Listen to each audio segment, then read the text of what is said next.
प्रिय विद्यार्थियों, कक्षा 12वीं अर्थशास्त्र विषय की एजुसेट हरियाणा की ई लर्निंग क्लास में मैं J C Moon, lecturer in economics, Haryana education department से आपका हार्दिक अभिनंदन करता हूं। आज का हमारा व्याख्यान रहेगा आपके अर्थशास्त्र विषय की भाग 2 समष्टि अर्थशास्त्र की इकाई 3 आय निर्धारण का टॉपिक रहेगा समग्र मांग एवं समग्र पूर्ति की अवधारणा। इस बिंदु पर हम आज चर्चा करेंगे। आज के हमारे टॉपिक के क्षेत्र होंगे, यानी जिन जिन बिंदुओं पर हम चर्चा करेंगे। सर्वप्रथम समग्र मांग, इसका अर्थ क्या है, व्यष्टि तथा समष्टि मांग में अंतर, मांग वक्र, सामान्य दृष्टिकोण एवं केंद्रीय दृष्टिकोण दोनों के बारे में, समग्र मांग का माप, समग्र मांग फलन का व्यवहार, समग्र मांग अनुसूची तथा वक्र के बारे में चर्चा करेंगे। समग्र मांग के घटक या निर्धारक तत्व कौन कौन से हैं, इसके अलावा इसी तरह समग्र पूर्ति, उसका अर्थ, इसके बाद समग्र पूर्ति के निर्धारक तत्व कौन कौन से हैं एवं समग्र पूर्ति अनुसूची तथा वक्र को समझेंगे एवं तत्पश्चात अंतिम रहेगा हमारा समग्र पूर्ति केंद्रीय दृष्टिकोण से। डियर स्टूडेंट्स, तो शुरू करते हैं आज का टॉपिक। सबसे पहले समग्र मांग से क्या अभिप्राय है। समग्र मांग, जिसे अंग्रेजी में एग्रीगेट डिमांड के नाम से जाना जाता है, इससे क्या अभिप्राय है, यह स्पष्ट करने से पहले मैं आपको कोरिलेट करना चाहूँगा। आपने व्यष्टि अर्थशास्त्र के अध्ययन क्षेत्र में आपने पढ़ा था मांग से क्या अभिप्राय है। वहाँ मांग से अभिप्राय था मांग किसी वस्तु की वह मात्रा जिसे एक उपभोक्ता समय की एक अवधि में एक निश्चित कीमत पर एक उपभोक्ता द्वारा खरीदने के लिए केवल इच्छा या योग्यता नहीं, बल्कि उसे खरीदने को तैयार भी हो, तत्पर भी हो, वो मांग थी। यानी एक उपभोक्ता एक वस्तु, उसे हमने समझा था व्यष्टि मांग, उसे व्यष्टि मांग कहते हैं। अब आज का हमारा टॉपिक है समग्र मांग। समग्र मांग, जिसे समष्टि मांग भी कहते हैं, समष्टि मांग या समग्र मांग। अब व्यष्टि मांग एक उपभोक्ता एक वस्तु की मात्रा थी, मांगी गई मात्रा थी, जबकि यहाँ संपूर्ण अर्थव्यवस्था की मांग से अभिप्राय है समष्टि मांग या समग्र मांग। संपूर्ण अर्थव्यवस्था का मतलब सभी निवासियों, एक राष्ट्र के सभी निवासियों द्वारा सभी वस्तुओं एवं सेवाओं की मांग। कहने का मतलब एक अर्थव्यवस्था में सभी वस्तुओं एवं सेवाओं की मांग जो सामान्य कीमत स्तर से संबंधित है, यानी यह एक राष्ट्र के सभी निवासियों की सभी वस्तुओं एवं सेवाओं की मांग का जोड़ है। इसका मतलब aggregate demand is equal to sigma D, यानी सभी वस्तुओं एवं सेवाओं की एक संपूर्ण अर्थव्यवस्था में मांग का जोड़ समग्र मांग है। एक बात मैं आपको यहाँ स्पष्ट करना चाहूँगा कि समग्र मांग से अभिप्राय बाजार मांग नहीं है। बाजार मांग का अर्थ क्या है था, एक वस्तु की बाजार में मांग से है, एक वस्तु की, जबकि समग्र मांग का अर्थ है संपूर्ण अर्थव्यवस्था में वस्तुओं तथा सेवाओं की मांग से है। इसे एक अर्थ में और समझने की कोशिश करते हैं। जैसे हमें ये इस बात का पता है कि समग्र मांग का मतलब खर्च करने को तैयार, यानी समग्र व्यय। समग्र व्यय की दृष्टि से अगर हम समग्र मांग का अर्थ समझने की कोशिश करें तो एक दी हुई अवधि में तथा आय के दिए हुए स्तर पे फर्म, परिवार, सभी संस्थाएं, सरकार, सभी द्वारा वस्तुओं एवं सेवाओं को खरीदने के लिए जो खर्च करने को तैयार है। अब खर्च किस पे होगा? वस्तुओं को हम एक अर्थव्यवस्था में दो भागों में मुख्य रूप से विभाजित करते हैं, उपभोग वस्तुएं और पूंजीगत वस्तुएं। अब व्यय भी दो प्रकार का हो गया। उपभोग वस्तुओं पे खर्च किया जाने वाला व्यय क्या कहलाएगा? उपभोग व्यय यानी कंजप्शन एक्सपेंडिचर। सी, पूंजीगत वस्तुएं, मशीनें इत्यादि। पूंजीगत वस्तुओं पे किया गया खर्च क्या कहलाता है? निवेश व्यय यानी इन्वेस्टमेंट एक्सपेंडिचर।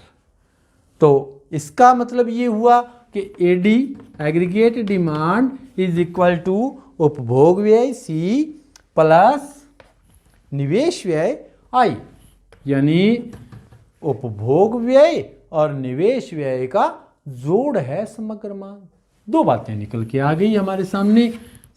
हमें स्पष्ट हो गया कि संपूर्ण अर्थव्यवस्था में सभी वस्तुओं एवं सेवाओं की मांग का जोड़ समग्र मांग है, एग्रीगेट डिमांड है। या हम यूं कह सकते हैं कि उपभोग व्यय और निवेश व्यय का जोड़ है समग्र मांग।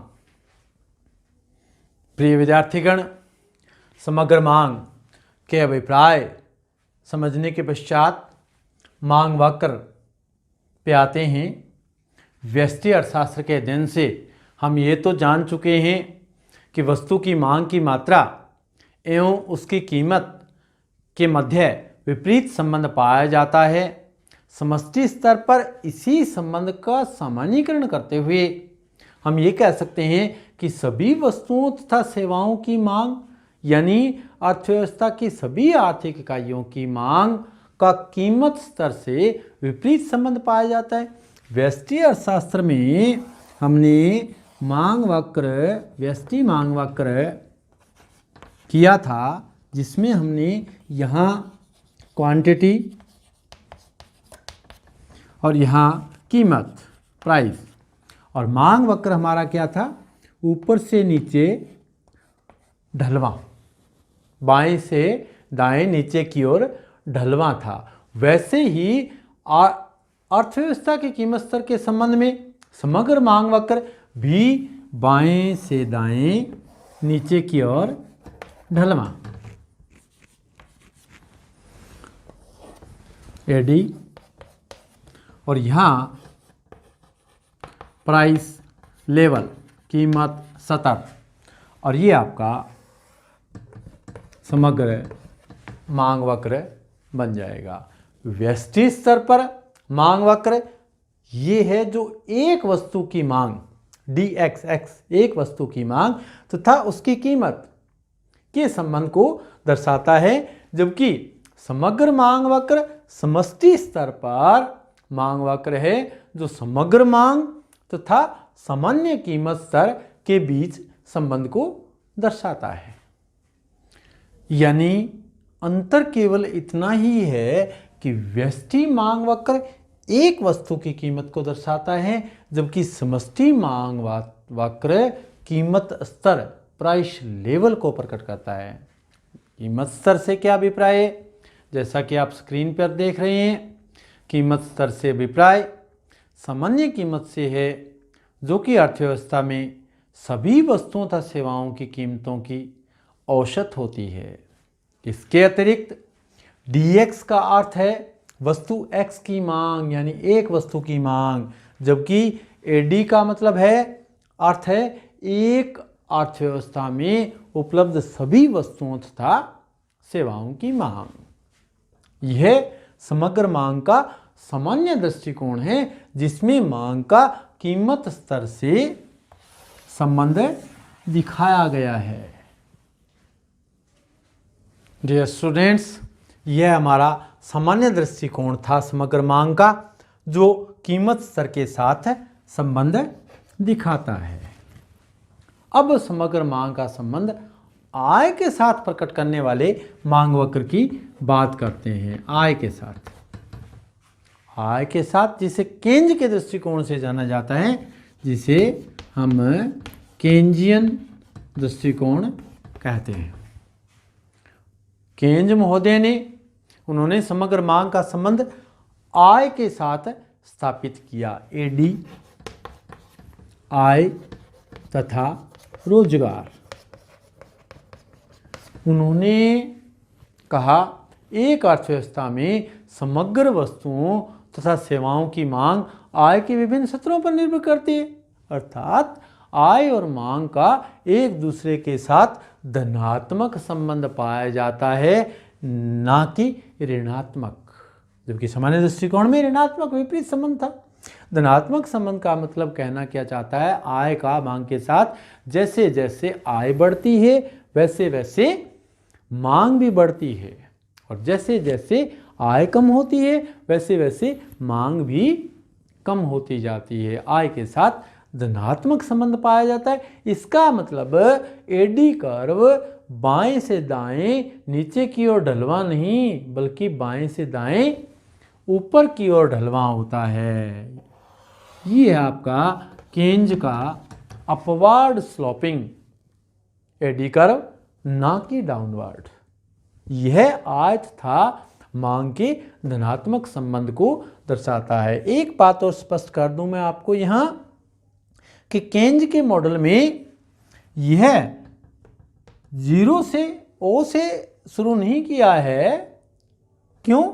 क्योंकि यहाँ इतनी मांग बनी रहती है, चाहे आय समग्र आय हो या ना हो, परंतु समग्र मांग बनी रहती है नितांत आवश्यक वस्तुओं की, भोज्य पदार्थों की या दवाइयों की, चाहे हमारी आय हो या ना हो। ऐसी स्थिति में हम चाहे अपना पीछे का जो बचत है उसे प्रयोग करें या कहीं से उधार मांग कर प्रयोग करें, वो बनी रहती है। इसलिए ऊपर से शुरू करता है केंज। ये केंजियन दृष्टिकोण है, ये आपका सामान्य दृष्टिकोण है। सामान्य दृष्टिकोण कीमत स्तर से संबंधित है, केंजियन दृष्टिकोण आय से संबंधित है। अब हमारे सामने दो दृष्टिकोण आ गए समग्र मांग वक्र के, सामान्य दृष्टिकोण और केंजियन दृष्टिकोण, डाउनवार्ड स्लोपिंग और अपवार्ड स्लोपिंग। इनमें अंतर कहाँ है? इन एडी कर्व में मुख्य अंतर हैं, इसका ढलान में अंतर है। ढलान सामान्य दृष्टिकोण वाले मांग वक्र में ढलान नीचे की ओर है, बाएं से दाएं नीचे की ओर, जबकि केंजियन दृष्टिकोण में ऊपर की ओर है, बाएं से दाएं ऊपर की ओर ढलवा है। सामान्य दृष्टिकोण में एडी वक्र का संबंध प्राइस लेवल से है, जबकि केंजियन दृष्टिकोण में इसका संबंध इनकम और एम्प्लॉयमेंट से है।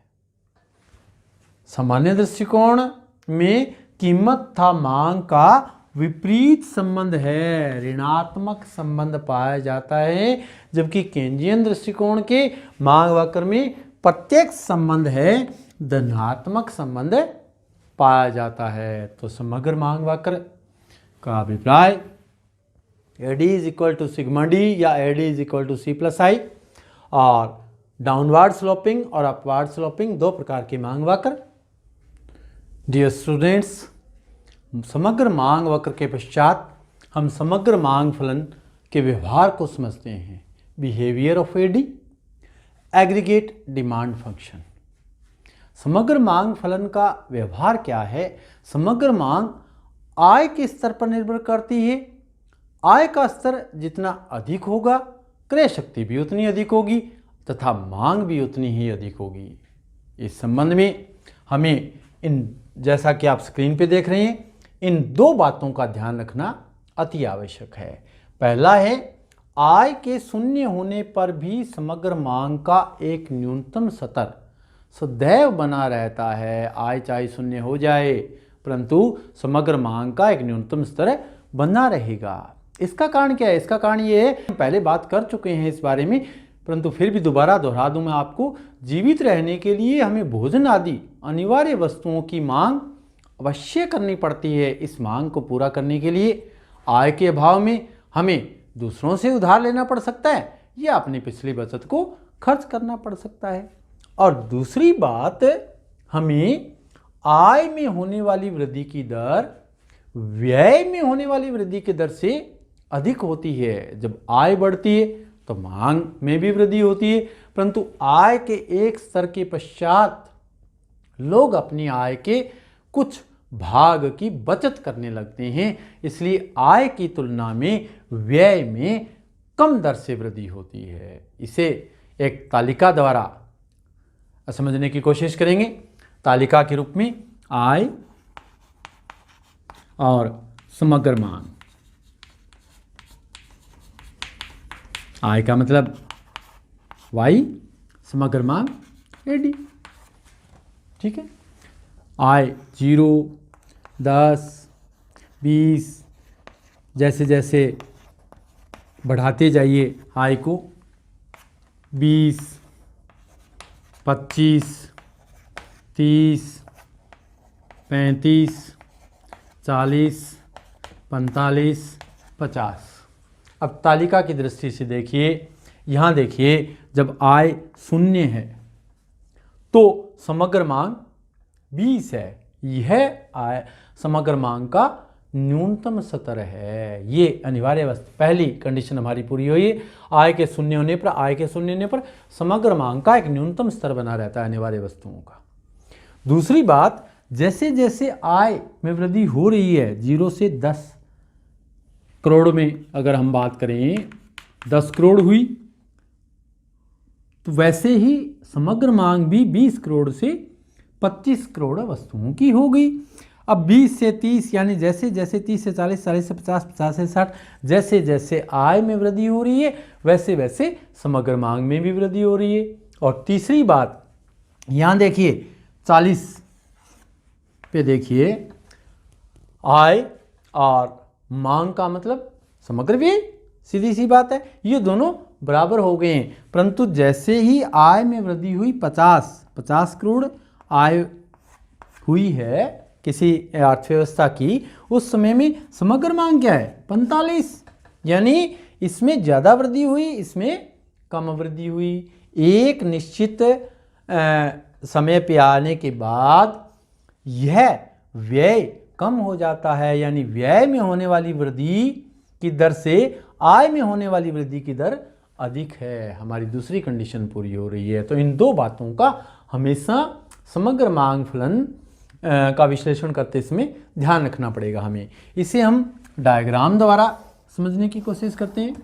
डायग्राम एक्स वाई, ठीक है, यहाँ हम इनकम दिखाएंगे और यहाँ एडी, एडी का मतलब सी प्लस आई यानी उपभोग व्यय और निवेश व्यय। आय वाई, इसे हम 45 डिग्री के कोण पे दिखाएंगे। 45 डिग्री रेखा एक संदर्भ रेखा बनाई है। यह आय और समग्र मांग दोनों को समान दर्शाती है। क्षैतिजीय और ऊर्ध्वाधर दोनों निर्देशांक एक जैसे हैं। अब यहाँ हम एडी कर्व यानी ये बनाते हैं हम 10, 20, 30, 40, 50, 60, 10, 20, 30, 40, 50, 60। यहाँ 0 पे समग्र मांग हमारी 20 है, इस तरह से। और जब 10 है समग्र मांग, वह आय 10 है, तब समग्र मांग 25 है, बढ़ती जाएगी। ठीक है, इस तरह से बढ़ते बढ़ते यहाँ देखिए, जब आय हमारी 10, 20, 30, 40 है, तो ऐसी अवस्था में आय जब 40 है तो समग्र मांग भी 40 है, ये देखिए। और यूँ हमारा बन जाएगा एडी कर्व। ये यानी जब शून्य है आय, तब समग्र मांग हमारी 20 करोड़ है, और जैसे ही आय यहाँ बढ़ रही है वैसे ही आपकी समग्र मांग भी बढ़ रही है। ये 40 करोड़ पे जाकर के दोनों समान हो जाएंगे, यानी जितनी आय है उतना ही हमारा व्यय बना रहता है, और तत्पश्चात ये वृद्धि हो रही है। परंतु यहाँ देखिए, अगर एक जैसी वृद्धि होती आय और समग्र मांग में, तो इस 45 डिग्री रेखा के ऊपर ही होती, दोनों आय और एडी कर्व दोनों विलीन हो जाती, परंतु यहाँ यह ऊपर है क्योंकि न्यूनतम स्तर बना रहता है। और यहाँ देखिए 40 करोड़ के पश्चात एडी कर्व नीचे आ गया है, आय का स्तर उच्च हो गया है। अतः आय में होने वाली वृद्धि की दर व्यय में होने वाली वृद्धि की दर से अधिक होती है। प्रिय विद्यार्थियों, समग्र मांग फलन के व्यवहार को समझने के पश्चात हम आते हैं समग्र मांग का माप कैसे होता है, समग्र मांग के घटक या हमें उन्हें निर्धारक तत्व भी कह सकते हैं, यानी समग्र मांग को कौन कौन से तत्व निर्धारित करते हैं, यानी मेजरमेंट ऑफ एडी, डिटर्मिनेंट्स और कंपोनेंट्स ऑफ एडी। लोग वस्तुओं और सेवाओं की कितनी मांग करते हैं, यह इस बात पर निर्भर करता है कि वस्तुओं तथा सेवाओं पर लोग कितना खर्च करते हैं, यानी वस्तुओं तथा सेवाओं पर किया गया समग्र व्यय ही एक अर्थव्यवस्था में समग्र मांग का मापक होता है। यानी जो जो खर्च है, जहाँ जहाँ, इस बात को हम पहले कर चुके हैं, समग्र मांग के यही घटक हैं, यही मापक हैं और यही निर्धारक तत्व हैं। समग्र मांग हमने किया था AD is equal to C plus I, यानी समग्र मांग उपभोग व्यय और निवेश व्यय, या हम इसे यूं कह सकते हैं AD is equal to C plus I plus G plus X minus M. कैसे? ये उपभोग व्यय और निवेश व्यय को कब समग्र मांग का मापक कब होता है? जब क्लोज्ड इकोनॉमी हो। क्लोज्ड इकोनॉमी का मतलब बंद अर्थव्यवस्था, बंद अर्थव्यवस्था, गवर्नमेंट विदाउट गवर्नमेंट, बिना सरकार के। और समग्र मांग सी प्लस आई, सी यहां कहने का मतलब क्या है? उपभोग व्यय किसका? घरेलू क्षेत्र का, घरेलू क्षेत्र का उपभोग व्यय। निवेश व्यय का मतलब है पूंजी निर्माण, पूंजी निर्माण यानी कहने का मतलब स्थायी निवेश और माल सूची निवेश, दोनों स्थायी निवेश और माल सूची निवेश। पूंजीगत वस्तुओं, मशीनों, प्लांटों, भवनों इत्यादि पे खर्च किया जाने वाला। और जी का मतलब है सरकारी व्यय, सरकारी व्यय। एक्स एक्सपोर्ट यानी निर्यात, और एम का मतलब है इंपोर्ट यानी आयात। ये खुली अर्थव्यवस्था में कहने का मतलब है सरकार की उपस्थिति में ये समग्र मांग के घटक, निर्धारक तत्व और मापक हैं। समग्र मांग के घटक तत्वों को अलग अलग हम बारी बारी से विश्लेषण करें तो पहला एडी बराबर सी, सी का मतलब है उपभोग व्यय और कौन सा? घरेलू क्षेत्र का। घरेलू क्षेत्र का राष्ट्रीय आय में से लोग अपनी आवश्यकताओं की प्रत्यक्ष संतुष्टि के लिए वस्तुओं और सेवाओं को खरीदने के लिए मुद्रा की जो राशि खर्च करते हैं उसे घरेलू क्षेत्र का उपभोग व्यय कहते हैं। उसके बाद है सरकारी उपभोग व्यय, सरकार द्वारा वस्तुओं तथा सेवाओं पर किया जाने वाला व्यय सरकारी उपभोग व्यय कहलाता है। क्यों करती है सरकार? सार्वजनिक हित के कार्य करने होते हैं उसे, सड़कों, स्कूल, स्वास्थ्य, सिंचाई, बिजली इत्यादि, कानून व्यवस्था बनाए रखने के लिए, न्याय देने के लिए, विदेशी आक्रमण के विरुद्ध सुरक्षा इत्यादि पे सरकार जो खर्च करती है। उसके पश्चात इन्वेस्टमेंट, निवेश। निवेश से अभिप्राय क्या है? निवेश से अभिप्राय उस व्यय से है जो पूंजीगत वस्तुओं जैसे मशीनों, कारखानों, भवनों आदि में वृद्धि करने के लिए किया जाता है। निवेश निजी क्षेत्र में भी होता है और सार्वजनिक क्षेत्र में भी होता है। निजी क्षेत्र में एक उद्यमी लाभ प्राप्त करने के उद्देश्य से निवेश करते हैं। उद्यमी किसी व्यवसाय में उस सीमा तक निवेश करते हैं जिस पर किए गए निवेश से प्राप्त होने वाला अनुमानित लाभ उस पर प्राप्त होने वाले या दिए जाने वाले ब्याज की दर के बराबर हो, यानी ब्याज तो पूरा होता रहे। सार्वजनिक क्षेत्र में जो निवेश किया जाता है वो सामाजिक कल्याण तथा आर्थिक विकास के उद्देश्य से किया जाता है, क्योंकि सार्वजनिक क्षेत्र का मुख्य उद्देश्य केवल और केवल लाभ प्राप्त करना नहीं होता। और हमारा चौथा तत्व जो है वो है निवल निर्यात, एक्सपोर्ट माइनस इंपोर्ट। इसका अनुमान समग्र निर्यात में से समग्र आयात को घटाकर लगाया जाता है, यानी नेट एक्सपोर्ट। ये हमारे समग्र मांग के 4 निर्धारक तत्व थे। डियर स्टूडेंट्स, समग्र मांग का कॉन्सेप्ट करने के पश्चात अब हम करते हैं समग्र पूर्ति यानी कुल पूर्ति, एग्रीगेट सप्लाई। जैसा कि आप ग्रीन बोर्ड पर देख रहे हैं, समग्र पूर्ति किसे कहते हैं, समग्र पूर्ति से क्या अभिप्राय है। समग्र पूर्ति से अभिप्राय किसी निश्चित समय में किसी अर्थव्यवस्था द्वारा 1 वर्ष की अवधि में उत्पादित समग्र अंतिम वस्तुओं तथा सेवाओं के मौद्रिक मूल्य से है। इसे राष्ट्रीय उत्पाद या राष्ट्रीय आय भी कहा जाता है। राष्ट्रीय आय, नेशनल इनकम, ये उत्पादन की समग्र लागत है जो उत्पादन के विभिन्न साधनों को मजदूरी, लगान, ब्याज, लाभ के रूप में दी जाती है। मुख्यतः हमारे 4 साधन हैं, भूमि, पूंजी, श्रम, उद्यम। उन्हीं से हमें मजदूरी, लगान, ब्याज, लाभ मिलता है। राष्ट्रीय आय लेखांकन के ज्ञान के आधार पर यह कहा जा सकता है कि समग्र पूर्ति की धारणा मूल्य वृद्धि की धारणा के समान है। मूल्य वृद्धि जो हमने राष्ट्रीय आय लेखांकन के अध्ययन में किया था, यदि समग्र पूर्ति से अभिप्राय अगर हम ये कहें कि मूल्य वृद्धि से है, तो इससे अभिप्राय क्या हुआ, सृजित आय से हुआ। सृजित आय का मतलब इनकम जनरेटेड, और मूल्य वृद्धि और सृजित आय दोनों बराबर होते हैं। आय के 2 भाग होते हैं। आय का या तो उपभोग कर लिया जाता है, आय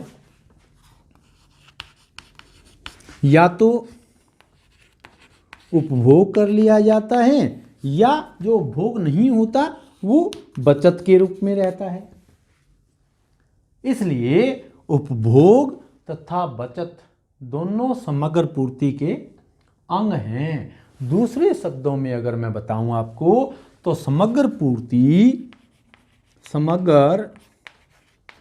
पूर्ति क्या है, उपभोग प्लस बचत, यानी AS is equal to C plus S, consumption plus savings. परिभाषा के रूप में अगर मैं बात करूं, तो जैसा कि आप स्क्रीन पर देख रहे हैं, एक अर्थव्यवस्था में एक लेखा वर्ष में वस्तुओं तथा सेवाओं के प्रवाह अथवा मूल्य वृद्धि या सृजित आय को समग्र पूर्ति कहा जाता है। तो ये हमारा समग्र पूर्ति का अर्थ था। समग्र पूर्ति फलन की अगर हम बात करें, समग्र पूर्ति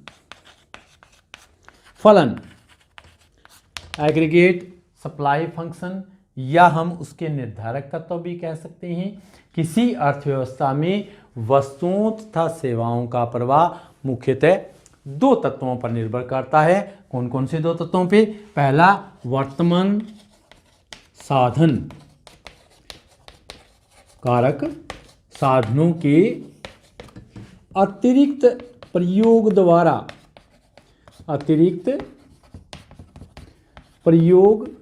द्वारा या तो हम जो साधन हमारे पास हैं वर्तमान में, उनके एक्स्ट्रा यूज के आधार पे हम समग्र पूर्ति को निर्धारित कर सकते हैं, या तकनीकी सुधार द्वारा।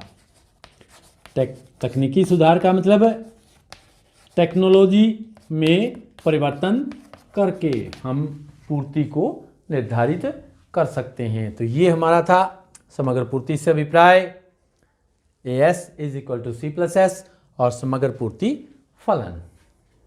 प्रिय विद्यार्थीगण, समग्र पूर्ति से अभिप्राय समग्र पूर्ति फलन को समझने के पश्चात समग्र पूर्ति अनुसूची तथा समग्र पूर्ति वक्र उसकी दृष्टि से समझते हैं। समग्र पूर्ति अनुसूची किसे कहते हैं? जैसा कि आप जानते हैं, अर्थव्यवस्था में रोजगार के विभिन्न स्तर में पाए जाने वाले आनुपातिक संबंध को प्रकट करने वाली तालिका को समग्र पूर्ति अनुसूची कहा जाता है और समग्र पूर्ति अनुसूची के रेखाचित्रीय प्रस्तुतिकरण को समग्र पूर्ति वक्र कहते हैं। तालिका देखिए, रोजगार से संबंध स्थापित करना है हमें। रोजगार का स्तर, श्रमिक और समग्र पूर्ति एएस। 0 मजदूर हैं जब काम करने वाले, तब समग्र पूर्ति भी 0 है, शून्य है। उसके बाद जैसे जैसे रोजगार का स्तर बढ़ रहा है, 10 से 20, 20 से 30, 30 से 40 बढ़ रहा है, 40 से 50, 50 से 60, वैसे वैसे समग्र पूर्ति भी बढ़ रही है। 10, 20, 30, 40, 50 वृद्धि हो रही है। अब इसका समग्र पूर्ति वक्र देखते हैं। जैसे यहाँ 10, 20, 30, 40, 50 रोजगार लिया है हमने। इधर OY अक्ष पे सप्लाई 10, 20, 30, 40, 50, 60।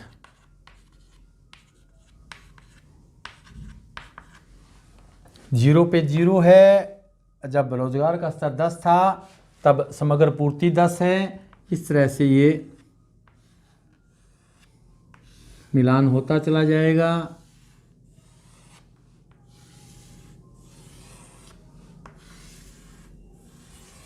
और हमारा समग्र पूर्ति वक्र तैयार हो जाएगा AS 45 डिग्री के कोण पे, जो दोनों ऊर्ध्वाधर और क्षैतिजीय निर्देशांक एक जैसे होंगे। ये हमारा सामान्य वक्र है। जैसा कि हमने समग्र मांग में किया था, उसी प्रकार केंज महोदय ने अलग से कुछ दृष्टिकोण दिया। केंजियन दृष्टिकोण के हिसाब से हम देखते हैं। केंजियन दृष्टिकोण के हिसाब से O एक्सिस पे एम्प्लॉयमेंट और OY एक्सिस पे AS समग्र पूर्ति दिखाई गई है। समग्र पूर्ति केंज महोदय ने ये कहा, ये AS वक्र दिखाया है उन्होंने। इसे मैं नाम दे देता हूँ E और इसे M दे देता हूँ नाम।